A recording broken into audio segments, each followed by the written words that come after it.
নমস্কার সুপ্রিয় দর্শক সকলকেই স্বাগত জানাচ্ছি। আজকে আমি আপনাদেরকে একটা ফার্মে অর্থাৎ শস্য ক্ষেতে নিয়ে এসেছি। আমি আপনাদেরকে দেখাবো প্রবাসী বাংলাদেশিরা কিভাবে শৌখিন ফার্মিং করে এবং আসলেই শাকসবজি ফলায় এবং খুবই টাটকা এবং সুস্বাদু শাকসবজি এগুলি। তো ঘুরে ঘুরে আপনাদেরকে এই ফার্মটা দেখাবো। Actually it is a series of farms. ছোটো ছোটো এক চিলতে জায়গা নিয়ে শৌখিন ফার্মাররা ফার্ম করেছে।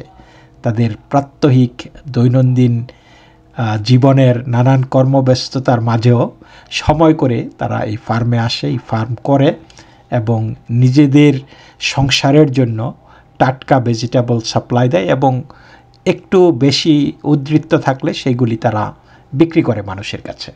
ফার্ম মানে এক চিলতে জমি সরকারের কাছ থেকে নিয়ে আমাদের বাঙালি ভাই দাদা দিদিরা বৌদিরা ভাবিরা তারা এখানে ফসল ফলায়, নানান রকমের ফসল।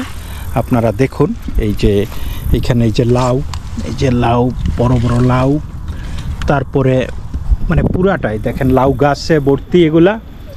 তারপরে এইখানে আছে কুমড়া, এই যে কুমড়া।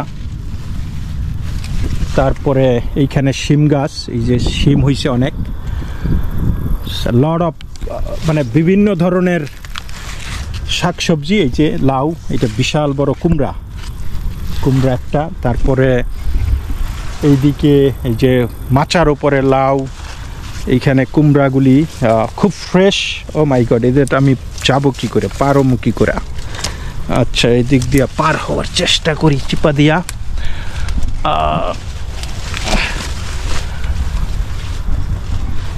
তারপরে এই যে শিম গাছ এইখানে, তারপরে এই যে বেগুন গাছ, বেগুন ধরছে দেখুন অনেক বেগুন গাছ।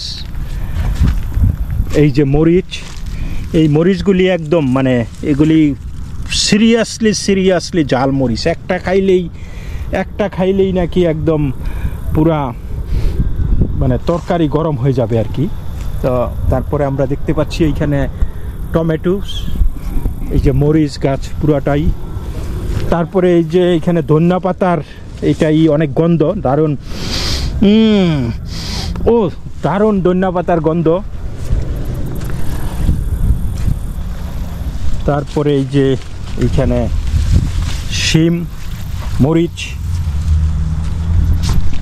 ডাটা, এই ডাটার বীজ হয়ে গেছে বিচি। এই যে দেখুন এই যে শিমের কি অবস্থা, শিম কি পরিমাণে শিম হয়েছে। সো এখানে এই যে বেগুন গাছ আরও আছে, বেগুন গাছ, শিম, তারপরে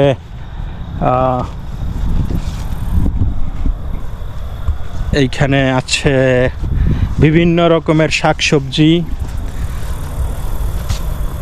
এটা কি গাছ? এটা তো পুদিনা, এটা বোধহয় পাট শাক। এই যে পাট শাক, ইয়াস, বাংলাদেশের পাট শাক। এবং এই যে মরিচ, গোলমরিচ, গোলমরিচ। তারপরে এই যে লাউ আরও আছে, এই যে লাউয়ের ফুল, টমেটোস। ও নো, এখানে ভিজা। এই জায়গাগুলি এই সরকারি প্রদত্ত জায়গা। এখান থেকে ভাড়া নিয়ে, ভাড়া মানে কি $40-50 হয়তো মাসে দেওয়া লাগে। তো তারা সেই ইয়ের মধ্যেই যে এখানে ঢেঁড়স আছে, তো সেই জায়গাগুলি ভাড়া নিয়ে তারা এখানে জলের ব্যবস্থা আছে সরকার থেকেই। সো আপনারা চাষাবাদ করতে পারেন এবং খুবই উর্বর মাটি নিঃসন্দেহে বলা যায়, কারণ এত ফসল মানে আমরা আমাদের বাড়ির পিছনে লাগানোর চেষ্টা করছি কিন্তু সেগুলি হয় না। তো এই দেখেন কত বড় একটা লাউ, কুমড়া, এটা হচ্ছে কুমড়া। হ্যাঁ ভাবুন কত বড় একটা কুমড়া দেখেন। এই যে এটার ঠেস দিয়ে রাখছে এই কুমড়াটাকে বাঁচানোর জন্য। তারপরে এই চাল কুমড়া আর কি। তারপরে এই যে চাল কুমড়া এইখানে আছে, এই যে চাল কুমড়া, এই যে দেখুন এই যে চাল কুমড়া। তো চাল কুমড়া, তারপরে আছে আরও এই যে এটাকে বলে আমাদের দেশে তরুই, তরুই, ঝিঙ্গা, ঝিঙ্গা। এই যে এই যে এই যে সো তরুই। তারপরে এইটা হইছে মূলা শাক। এই যে মূলা শাক, মূলা শাক।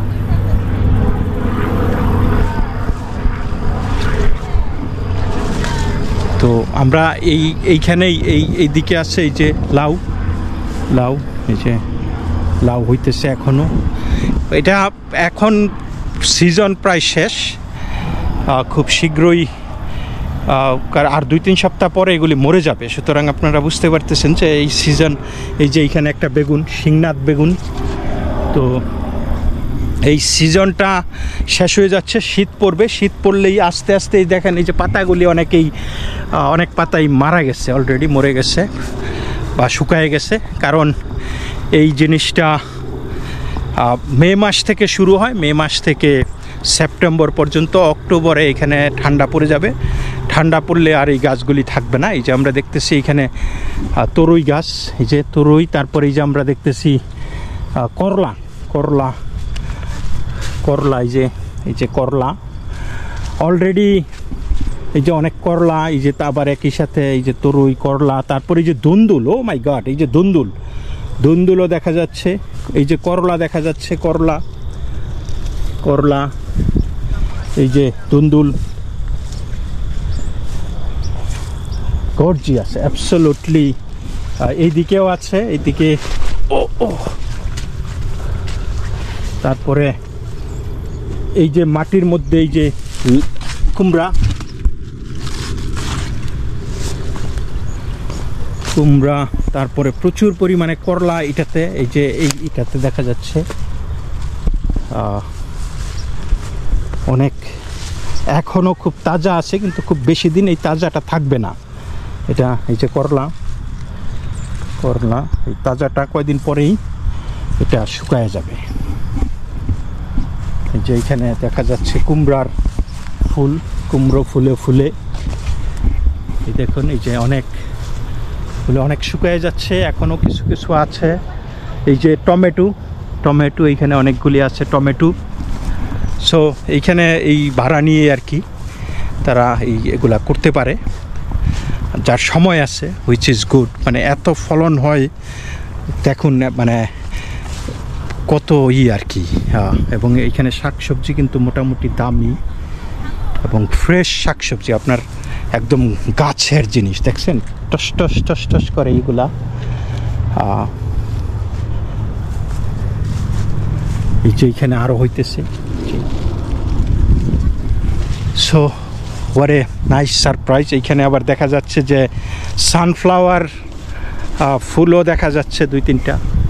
ও অলরেডি এটা হয়ে গেছে, মানে এটা কি বলে, এটা পেকে গেছে বীজ। এই বীজগুলি ভবিষ্যতে কাজে লাগবে। তো এই যে আমরা দেখতে পাচ্ছি এখানে টমেটো, টমেটো, ঝুলন্ত গাছে টমেটো, ভাবতে পারেন ঝুলন্ত গাছে টমেটো, এবং বেশ টমেটো ধরেছে। এই যে লাউ, এই যে কচু, কচু, কচু শাক দেখেন, কচুর তারপরে এই যে লাউ ঝুলে আছে, বড় লাউ, লাউ, লাউ, লাউ। তবে যা দেখলাম এখানে লাউ এবং শিমের পরিমাণটাই বেশি, সবাই বোধহয় এইটাই লাইক করে বেশি। অবশ্য আমিও এই করলাটা অনেক পছন্দ করি, করলা আমার স্পেশাল আর কি। আমি মোটামুটি পারলে ডেইলি করলা খাই। করলা নাকি কি করে, ডায়াবেটিস কমায়, এবং অবশ্য আমার ডায়াবেটিস নাই, হইতে পারে করলার গুণে, because I eat A lot of করলা। তো ওইখানে দেখা যাচ্ছে ওই যে লম্বা লম্বা লং বিনস আছে না, লুইব্বা, লুইব্বা বলি আমরা, কে বরবটি, লং বিনস আর কি। তা আমি কিন্তু সেই কৃষক বাড়ির ছেলে, আমাদের প্রচুর শাকসবজির ছিল। তারপর যদিও আমি কাজটা সেভাবে পারি না, বাট এই দেখেন কি অবস্থা। এই যে লং বিনসের তারপরে এই যে লাউ, লাউ দেখুন মানুষ কিভাবে এখনো পরদেশে এসে, পরদেশে মানে প্রবাসে আর কি, পরদেশে এসে নিজের দেশ বানিয়ে নিয়েছে, নিজের মতো করে কৃষিকাজ করে, তারপরে এগুলি আবার বিক্রি করে কিন্তু।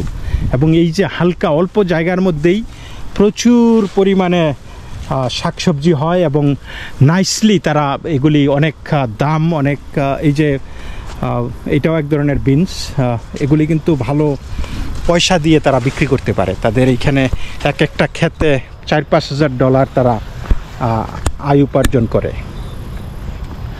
সো অনেকেই এই জিনিসটা করে, নিজের বাড়ির শাকসবজির যেই প্রয়োজনটা সেটা মিটে যায়। এই যে আমরা দেখতে পাচ্ছি এইখানে পুঁই শাক, তো এই শাকসবজির প্রয়োজন তো মিটেই, পাশাপাশি তারা কিন্তু বিক্রিও করতে পারেন, কারণ এতগুলি হয়, এত পরিমাণে হয়, এগুলি নিজেরা মানে খাইয়াও উদ্বৃত্ত থাকে।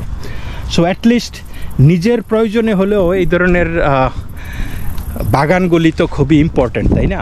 এতে মানুষের পক্ষে তো অনেক সময় শাকসবজি খাওয়া সম্ভব হয় না, কেনা সম্ভব হয় না, বা এত ফ্রেশ পাওয়াও যায় না।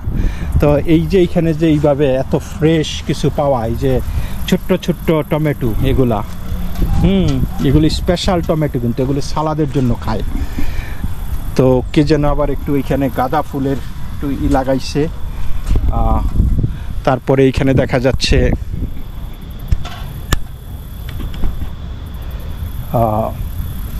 টমেটো আছে, আরো বড় টমেটো, গোল টমেটো এইখানে। সো ওভারঅল দেখেন কি অবস্থা। এই যে কালো মরিচ, ওয়াও, কালো মরিচ দেখা যাচ্ছে, কালো মরিচ। তারপরে এই যে ডাটা পেকে যাচ্ছে। এইখানে তো অনেক টমেটো, এই যে টমেটো দেখেন, look at this tomato, beautiful tomato, অনেক টমেটো, জাস্ট লুক। তো এইগুলা বোধহয় এখনো করলা গাছ। তো এই হলো আমাদের ক্ষেত পরিদর্শন। এগুলি আমাদের ক্ষেত না, আমার ক্ষেত না, আমাদের বাঙালি ভাই বোন, আপা, ভাবি, বৌদি, দাদা, তারা এগুলা ভাড়া নিয়ে এইখানে করতেছে। আমি আজকে আসছি এইখানে কিছু শাকসবজি কিনতে, যে একটু ক্ষেতের শাকসবজি নিয়ে যাই। বাজারের থেকে একটু বেশি দাম, কারণ হইলো বাজারে যারা বেচে তারা তো বিশাল কি বলে ফার্মার, তাই না? তাদের প্রোডাকশন হইছে অনেক বেশি, পাইকারি প্রোডাকশন, তারা অল্প দামে বিক্রি করতে পারে। কিন্তু এইখানে যেহেতু তারা দেয়, পারিশ্রমিকটা দেয়, সুতরাং তারা একটু বেশি চার্জ করে। বাট চার্জ করলেও এগুলি আপনি এইরকম ফ্রেশ তো পাবেন না, এই যে একদম মানে এইরকম ফ্রেশ আপনি পাবেন না। সো এই ক্ষেত্রে একটু মানে খুব বেশি নেয় না, অল্প বেশি নেয়। বাট অল্প বেশি নিলেও এটার এই ফ্রেশনেসের একটা ভ্যালু আছে, তাই না? এই ফ্রেশনেসের একটা ভ্যালু আছে, ঘরোয়া যত্ন, ঘরোয়া জিনিস খাবারের একটা ভ্যালু আছে। তো সেই চিন্তা থেকেই এখানে আসা, হুইচ ইজ, এবং একটু বিনোদনও হয়ে গেল, একটু ঘোরাফেরা হয়ে গেল, এই আর কি। তো এই পর্যন্তই, ভালো থাকবেন, নমস্কার।